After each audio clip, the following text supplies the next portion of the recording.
Jesus and the Pharisees had a lot in common.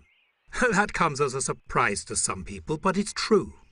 In this video clip, we're going to look at just a few brief moments in the life of Jesus. It will give us a mere glimpse, but enough for us to see that at one time, the path of Jesus and the way of the Pharisees seemed so very close together. And yet, how far apart. Early in his ministry, Jesus and his disciples were in the region of Galilee, and soon they would be passing through the village of Nain. But today the people of Nain were grieving. A woman of the village had already lost her husband, and now her only son had died. Some people, even among the Jews, said that death was the end. But one religious group known as the Pharisees had a strong belief that life did not end at death, and that at the end of this age there would be a resurrection. Jesus happened to arrive in the middle of the young man's funeral. First he spoke to the mother. "Don't cry," he said. Then, to everyone's amazement, he spoke to the dead body. "Young man, get up."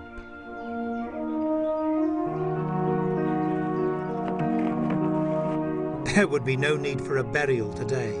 A word from Jesus had changed everything. "A great prophet has risen among us," they said. "God has visited his people." Jesus had proved the Pharisees right. There must be life after death and the possibility of resurrection. On this subject, Jesus and the Pharisees were on the same side. For many centuries, the traditional religion of the Jews had been centered on the temple in Jerusalem. It was here sacrifices of animals were made for the sins of the people. The path to forgiveness from God was through the temple offerings. The men who were in charge of all this were the priests, but the priesthood had become corrupt and controlled by a few aristocratic families. By exploiting the temple offerings, they became rich, and by cooperating with the Romans, they became powerful. The Pharisees reacted against this.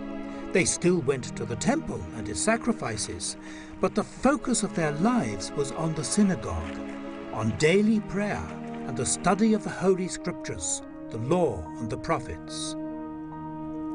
Jesus used the synagogues for preaching, and he spoke of forgiveness as a gift from God, without reference to the temple and its priests.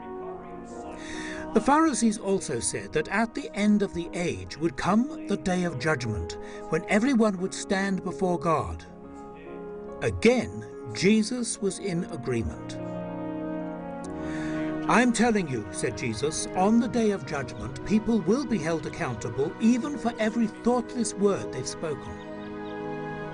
The Pharisees should have been pleased, but this time they seemed uncomfortable. They demanded to see a miracle as a sign from God. Jesus did not give it to them. Instead, he spoke about something else, which had happened nearly 1,000 years before, in the days of Solomon, king of Jerusalem. Solomon was famous for his wisdom. From far and wide, people came to hear him. One day there came a remarkable woman. She was the Queen of the South, the Queen of Sheba, and she was seeking wisdom. There were plenty of wise men not far away in ancient Egypt, but it was to Jerusalem she came, to Solomon, to hear the wisdom God had put in the mind and the mouth of the king. She was not disappointed. The Gentile queen opened her heart to the king, and Solomon answered all her questions. She also gave rich gifts to Solomon to show her appreciation, gold and spices and precious stones.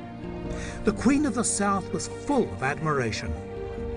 "The report I heard in my own land about your achievements and your wisdom is true. In fact, not even half was told me. You are greater than I had heard." This time, what Jesus had said to the Pharisees was a challenge, and they knew it, because the Pharisees would not teach religion to a woman.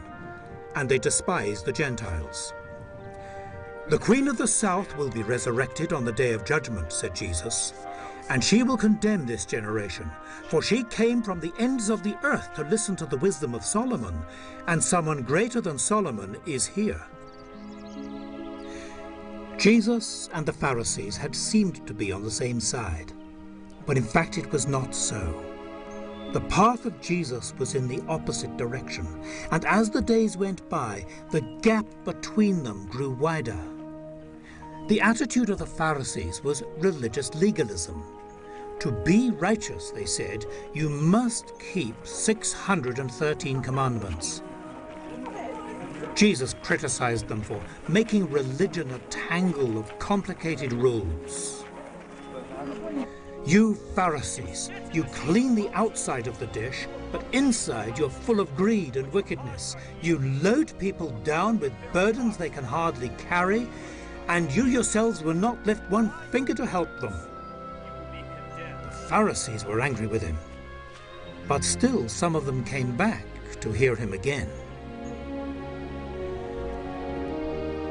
Then in Jerusalem, Jesus saw a man who had been born blind. After Jesus had touched his eyes with clay, the man was healed. It was an amazing miracle, but because the healing had happened on the Sabbath day when work was forbidden, the Pharisees were divided as to whether the miracle was from God or not. In the end, they expelled the man from the synagogue. Afterwards, Jesus found the man who was healed and asked him a question. Do you believe in the Son of Man? Who is he, Lord? Tell me so I may believe in him. You have seen him, said Jesus. He is the one talking with you. Lord, I do believe. Jesus went on, it is for judgment I have come into this world, so that those who are blind may see, and that those who see may become blind. Some of the Pharisees thought this was an insult. Are you talking about us? Are we blind too? If you were blind, said Jesus, you would not be sinning. But you say we can see, therefore your sin remains. The rift between Jesus and the Pharisees was beyond repair. The Pharisees and the priests got together and it decided the voice of Jesus must be silenced once and for all. The Pharisees and the priests. It was an unlikely alliance, but it seemed to work. Jesus was arrested and condemned. To have Jesus executed would involve the Romans, and the Romans cared nothing for Jewish religious arguments. So the charge was changed to treason against Caesar, and it was the priests who brought the indictment. Eventually it was done. Betrayed by a disaffected disciple, abandoned by most of the others, at the hour of his death, Jesus seemed utterly alone. But two members of the court disagreed with the verdict: Joseph of Arimathea and Nicodemus, a leading Pharisee. Now it was these two men who came forward, braving public shame before their colleagues, to take the body of Jesus and bury it with respect and honor in a tomb. Even the tomb itself was donated by Joseph. They believed that Jesus had come from God, and that at the end of the age, in the resurrection of the righteous, God would raise Jesus from the dead. But not yet. What they did not expect was a resurrection within 3 days.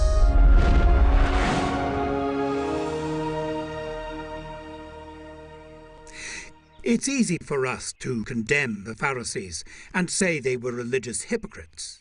We sometimes forget that if we point a finger at someone else, there are 3 fingers pointing back at us. We too can live in our little box that we call our religion, with its ceremonies and its rituals and, of course, its rules.